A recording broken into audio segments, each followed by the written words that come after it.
everyone, my name is Elita. I'm from Indonesian Center for Agricultural Mechanization Standard Testing.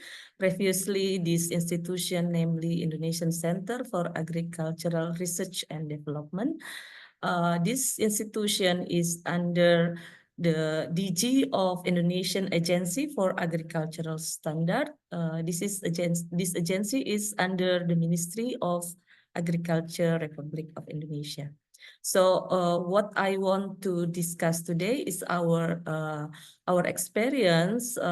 We want to share our experience when we doing the research and then doing the standard. This is what the agricultural technology transformation in Indonesia condition. As we know that Indonesia is having a lot of population. So our agricultural technology is previously, our agricultural practice is previously under the labor intensive because we need more people to work. So like mechanization or modernization is kind of like antagonistic to the labor at first. But nowadays in 2010, maybe when people have more working in the industries, then farming, labor farming is become less and less. So the mechanization is accepted in the village.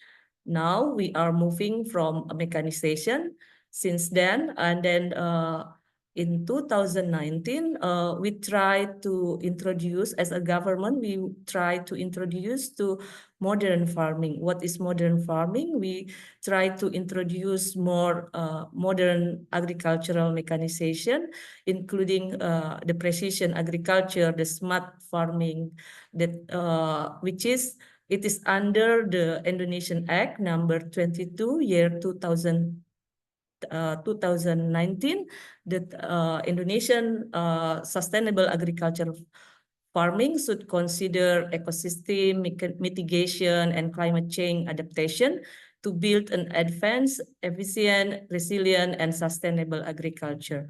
So what we think is we need to make the utilization of modern technology in the agriculture.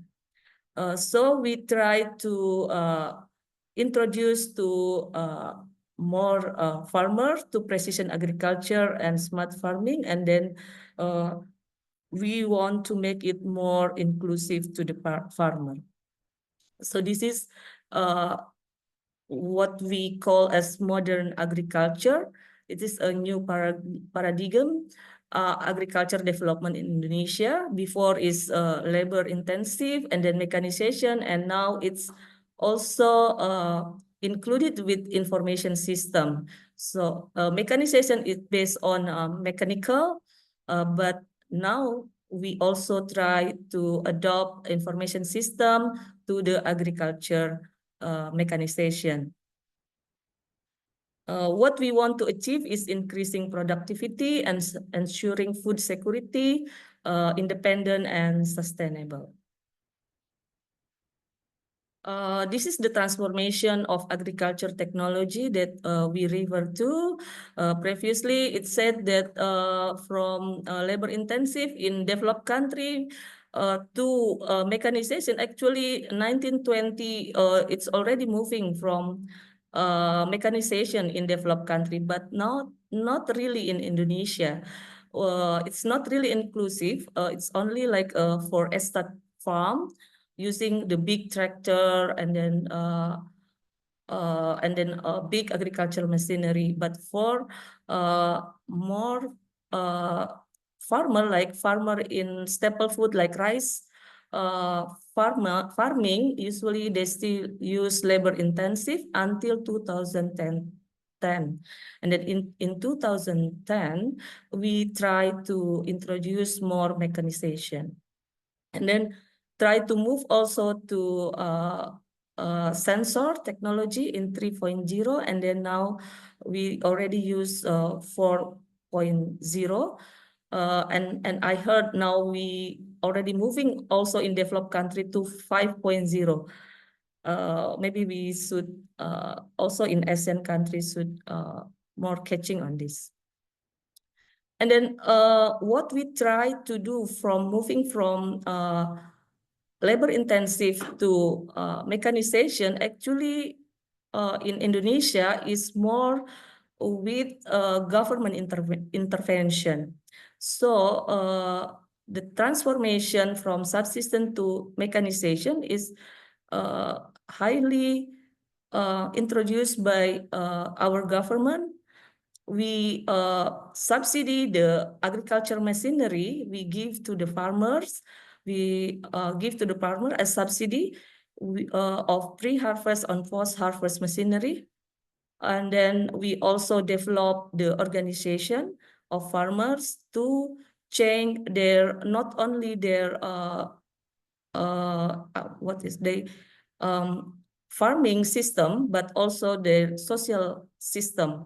So we develop some organization of rental farming, rental of agriculture machinery. We call as UPJA, UPJA. This is the organization of rental farming, rental of agriculture machinery. It's actually the group of farmers who running the agriculture machinery by rental system. And then after that, since that, we can increase our mechanization index. Previously in 2013, it's only lower, only 0.5 horsepower per hectare. Now in 2018, we can reach 1.8 horsepower per hectare. So, but still we far behind of Malaysia and maybe Thailand as well, still far behind. We have target in now to increase to 5 horsepower per hectare. And then what we do in as a government institution for introduction of drone, in 2019, we tried to introduce the seed and granule fertilizer spreader using drone. This has a tank capacity of 15 kilogram, programmable based on IoT and GPS. And then this is a camera available. We try to disseminate to group farmers in some places. And then also we try to use drone for capturing image. We use VTOL drones using camera for capturing image of agricultural farming land. And then this is what we do is want to capture the image for analyzing the type of plant, the characteristic of soil, and then we identify the plant and soil condition.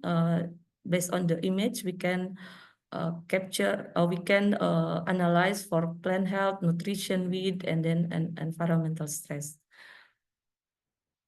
Also, previously this plant health drone using multispectral camera, and previously we also use the RGB camera. This is lower technology than multispectral. We try to capture the image for to know the nitrogen in paddy. We want to use technology for sensing, and then now based on the data we can know whether the plant is low in nitrogen or higher in nitrogen. This is the rice plant nutrient. I think this is very specific for the what we do for the image capture, and then we can analyze the image to the and nutrient. And then we compare with the manual we have the IRRI um, chart for comparing the nitrogen status for the rice in the manual using this chart. So we compare this chart with and then with the image as well. And then the next is we also try to disseminate the drone for liquid fertilizer and pesticide sprayer. This tank capacity is 20 liter, and then same with previously, it's programmable based on IoT and GPS, and then the camera is also available for drone sprayer. Next, what's the challenge for implementation of drone in agriculture for Indonesia?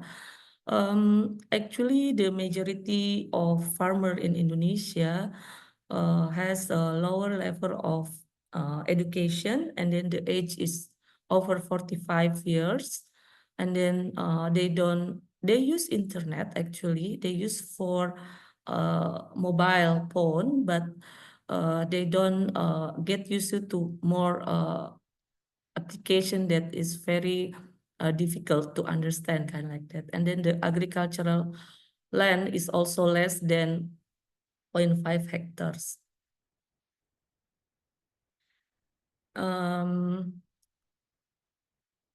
This is the availability of mobile network. I'm sorry.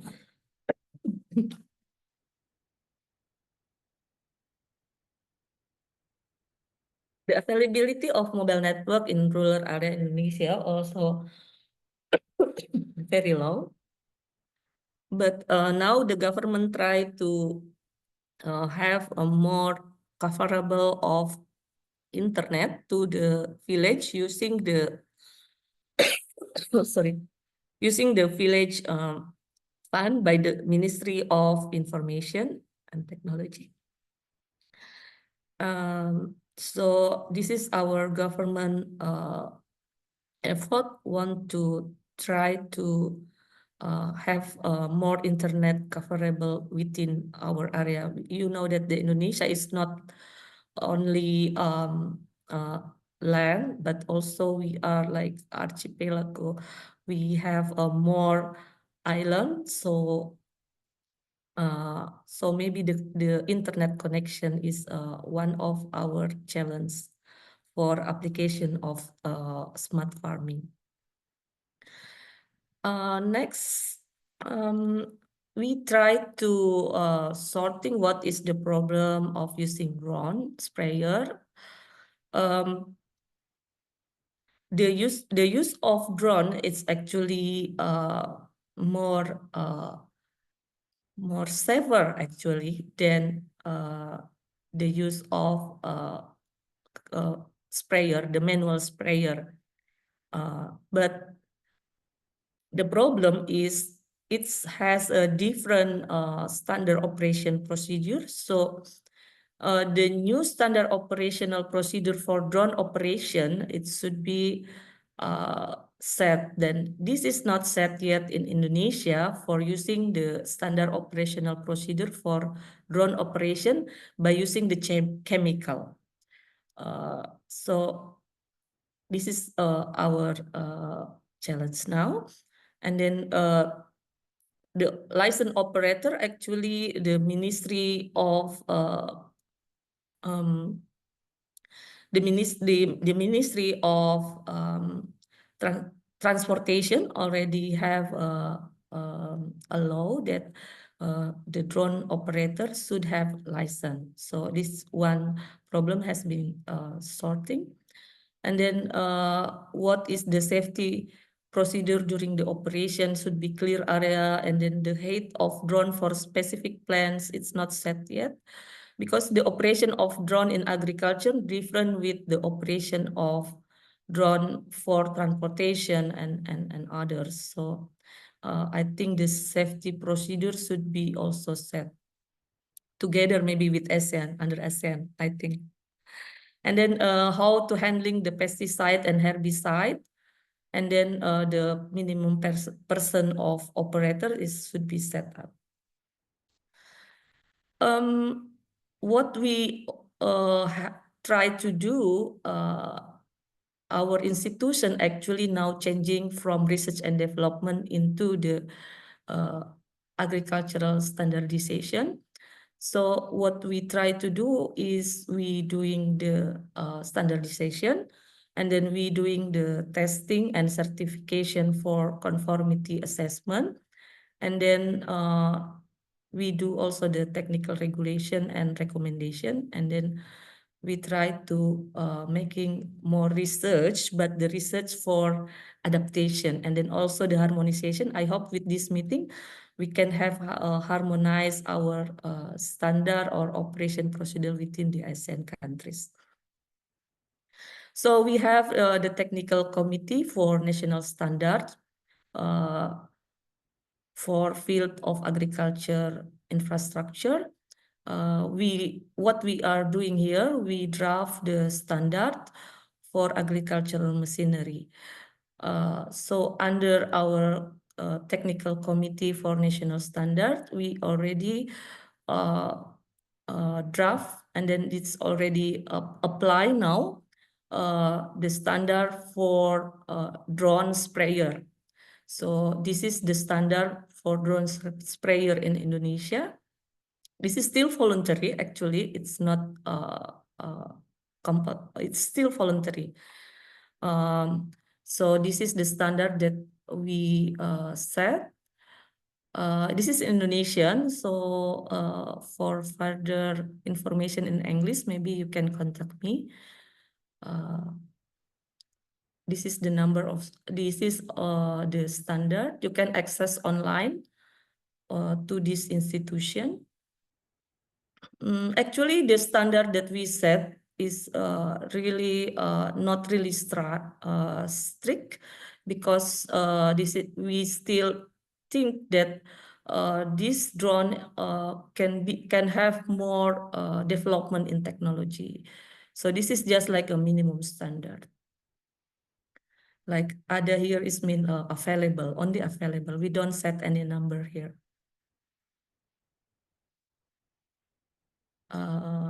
This is the standard that we already make. And then we have also the laboratory for testing and certification for conformity assessment to that standard. Our laboratory is accredited under National Committee for Laboratory Accreditation under SNI ISO 17025. And then also our work in adaptation of new technology, we offer for together we can have a piloting for new drone technologies, and then how we can modify the technologies for adaptation in Indonesian condition, and then harmonize the standard within the ASEAN countries. I hope we can participate also in that, and then also the modeling of new technology for the management application. So what we want to achieve is, as a government organization, we want to achieve the inclusivity and rural empowerment. So the new technology should be inclusive and empowering to the rural area. This is our conformity test. We have a verification to confirm the specification. So if you have a drone that want to circulate in Indonesia, you should test your type of drone in laboratory, not only in us. Actually, some laboratory also have conformity test, but our laboratory can do that. We have a verification to conform with specification, to conform with the standard that we made.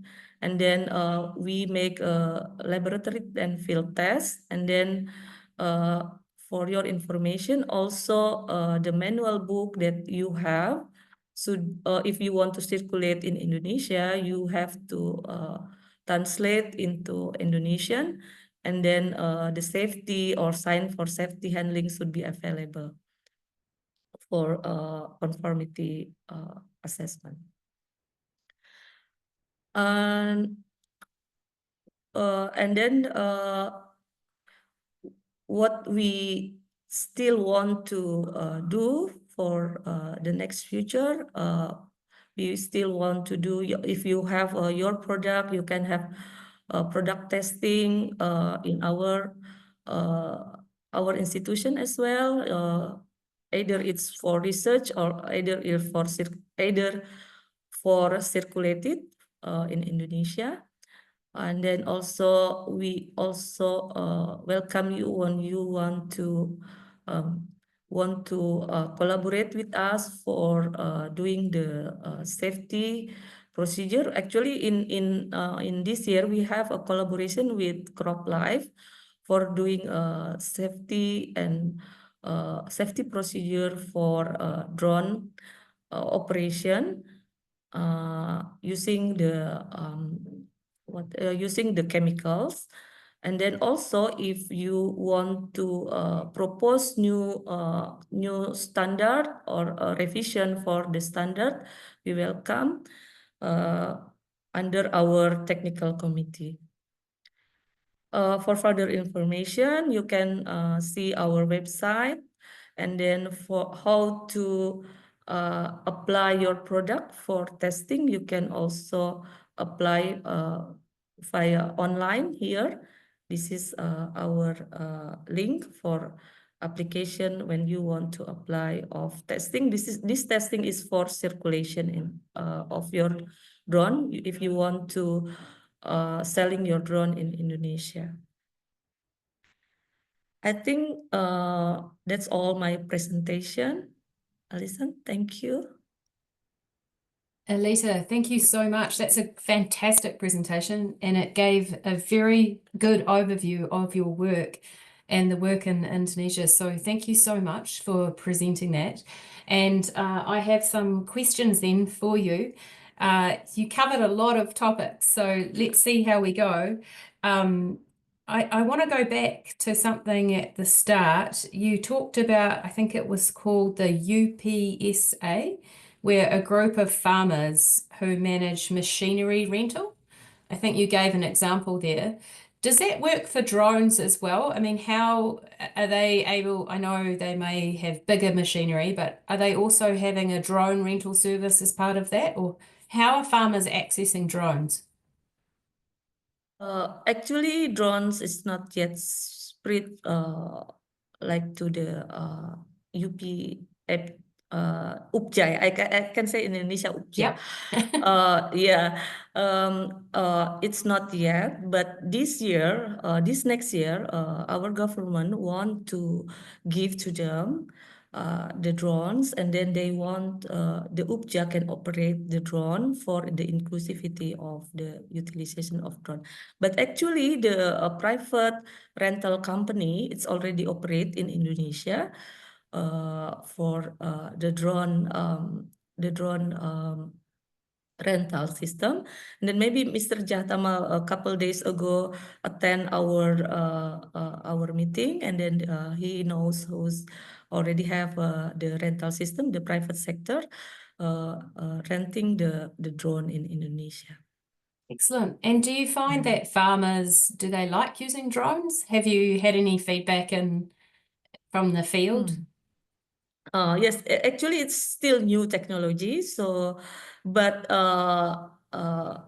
under our condition, actually Indonesia have a lot of different condition, like we have swamp area, we have like a dry area. For swamp area, actually this drone may be promising, because if people use operate in that area, they will sink. Actually, I think like that. So so drone, I think the drone in the future will be good for the location that the farmers, the inhabitant of farmers is less, but we have Indonesian government want to extend our agricultural land because our population is high. So drone has higher capacity actually by the mechanization using the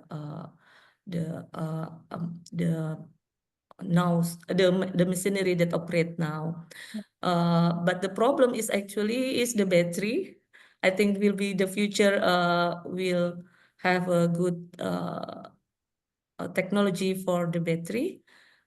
So in the future the application will be more efficient. That's my Thanks. answer, maybe. Excellent. Thanks, Alida. And that's a good segue into the next webinar that we have. I think one of our experts will be talking about the battery and issues and how to even charge batteries in mid-flight, for example. So that's a good plug for the next session as well, if you want to join us to hear more about that. Alida, that's very interesting. And you mentioned some of the benefits of drones. In application of pesticides, for example. And there's a question here, though, has there been studies in Indonesia on the environmental impact of drone-based pesticide applications compared to traditional methods?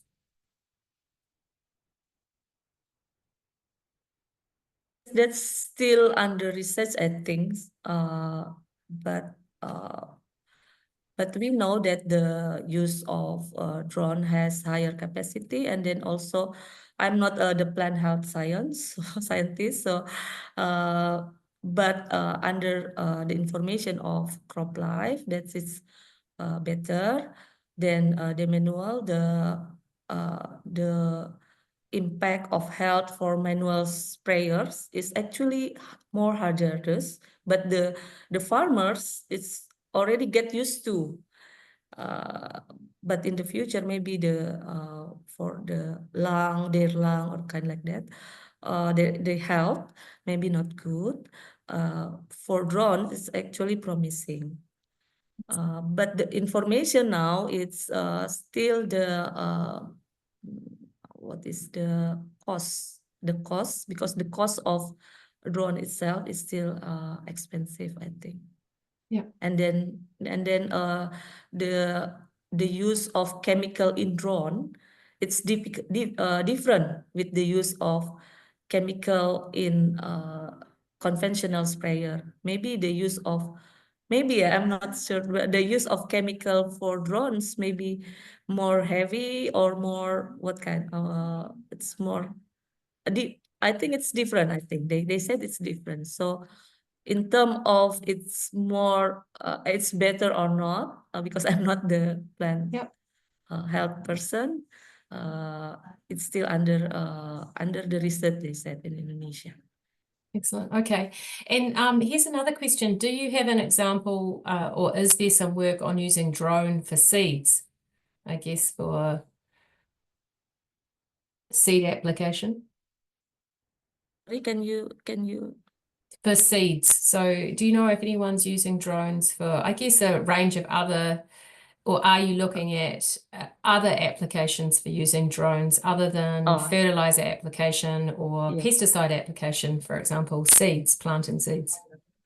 Yeah. Sorry, you're just on. Yeah. For seeds, it's actually we already tried to do. We already tried to disseminate. It's in the place in Indonesia. Some of the farmers broadcast the seed, and then we try to mimicking that using the drones. Actually, the problem is when they don't have good lines, just spreading out. So when we try to harvest it, it's little bit difficult. And then now the research try to move to using the raw application of drone. So it's still under research. Okay, excellent. Thank you. Another question, and we've got time for a couple more questions only. You talked about the drone spraying standard. It's a minimum standard at the moment, and it's still being developed as drones become more developed as well. And it's currently voluntary. Is there any intention to make it mandatory in the future? Because of the technology is not still updating, so we still usually we still use that for voluntary, but for the producer that want to use in the government program for forecasting, usually government forecasting the machinery. Yep. The government have a requirement to test the drone using that standard. Yep. So if you want to join the government program, then you have to follow our requirement to test using that standard. Okay, excellent, Aleta. Excellent. Mm. And here's another question, and you talked about this with the Ministry of Transport regulations, but just to clarify, is it compulsory in Indonesia that the operator must get a license for operating a drone in agriculture? Yes. It Yes, is. it's a must. Yes. Excellent. Now, I just know maybe this year it's a must. Maybe 2 years ago it's not. Just this year it's a must. Okay, and I guess based also following that question, you talked about conformity tests, and so is that mandatory as well? So does every drone that's being operated by a pilot for agriculture, the drone has to have had it has to have gone through a conformity test, or is that right? Not every specific drone, but yeah, that for that application it must have gone through a conformity test. Is that right? That's mandatory, that element, the conformity test. Yeah. Okay, great. Okay, excellent. Thank you. And I guess there's a question here. Now, you sort of answered this at the start, but it was just really around smallholder farmers and whether they like using it. So you said that they do. What's the cost effectiveness currently of using drones for smallholder farmers? Have you looked at that in any detail? Based on the previous discussion with the private sector that have rental system, it's actually still not cost effective if they only operate the drone.